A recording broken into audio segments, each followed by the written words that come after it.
Hi, I'm Manisha. I have over 15 years of experience in training and development. I currently work as a learning and development consultant, and I love to help others and share my experience about the learning and development field. A recent question I received from a client is, I'd like to build my training portfolio and would like to share a design process that I use when creating my training. Which process or system do you recommend to use?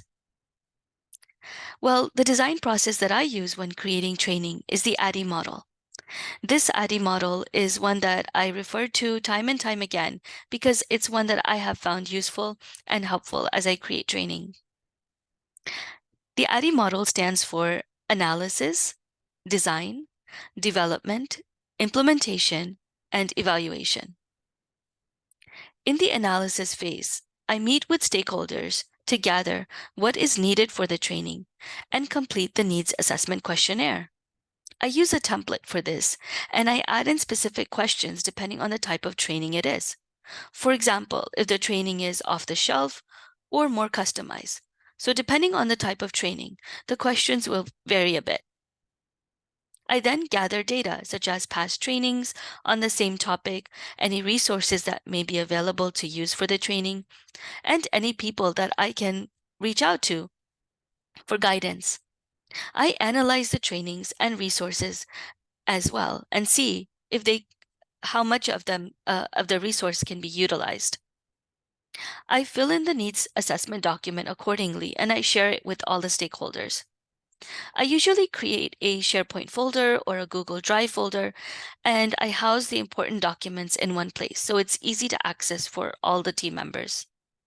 I inform them through email or Slack that the document is uploaded, and I request them to give me feedback in about 3 to 4 days so I can move to the next step of the process.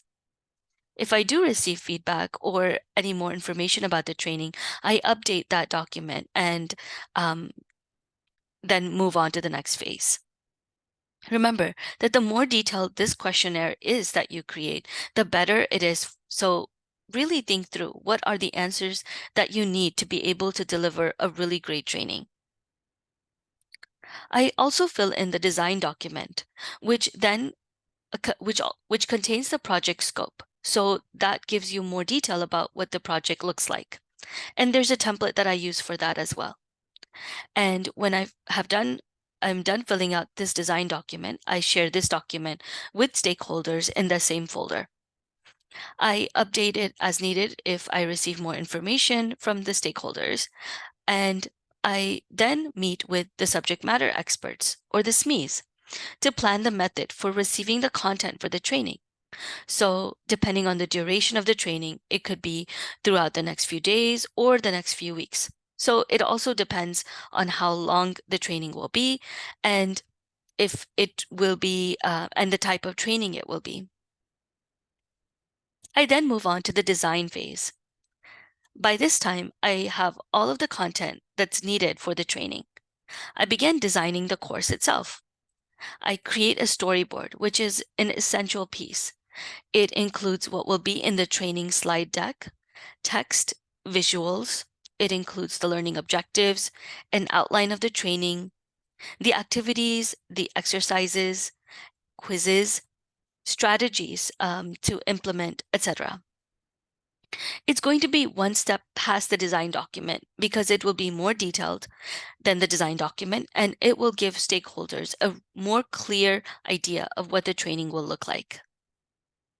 I have multiple templates for storyboards that I use because different types of trainings may require different kinds of storyboards.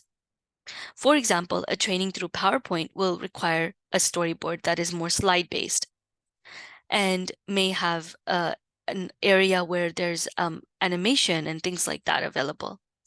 And then another may be more workshop style.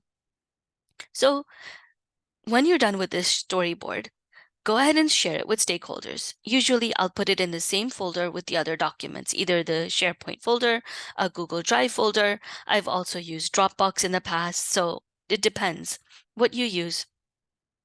I inform through email or through the messaging service for example, Slack, that the storyboard is uploaded and request that, the stakeholders and team members look at it and give me feedback in about 3 to 4 days so I can then move on to the next step of the process. I update the storyboard as needed and go ahead and just make sure that it looks as close to what the actual training will look like as possible. I then began developing my course. I began by organizing all the necessary resources. For example, people that you may need to help you with designing the course. Make sure to book a time on the calendar for any video production team members, any voice talent, any content developers for items needed for the training. For example, graphics may be needed. Also, I would look into making sure producers are available, any logistics team members that may need to be available, etc. I would then share the final storyboard with all stakeholders and team members to make sure everyone is on the same page. I meet with all of the different team members involved in the training to ensure all parts of the training pieces are being created and any questions are answered. I would also test all parts of the training and edit as needed. I would make sure to check content is engaging and relevant. I would also check that the length is appropriate. I would ask for any feedback from peers, supervisors, and team members to make sure that everything is aligned with expectations. Then I would implement the training.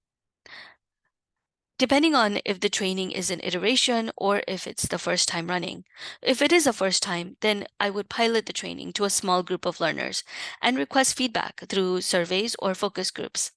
I would also monitor the forum if it is an self-paced course or an e-learning module, or if it's a live virtual module, then I would look at the chat box for any questions coming in from learners and make sure that those are answered. And I would also look at any results of assessments or surveys that are coming in. After the training is completed, I would move on to the evaluation phase. So if it was a live training, then it would be great to have a debrief after the training with the producer, the instructor, any panelists, any other team members available. And if it's an online course, like an e-learning course, then I would individually go through, look at the survey feedback, look at any kind of indication from the learners what they thought about the training. I would meet with the team then to think about what went well, what can be improved on for the next iteration of the training. In the past, I've used tools such as SurveyMonkey or Google Forms to host surveys and gather feedback.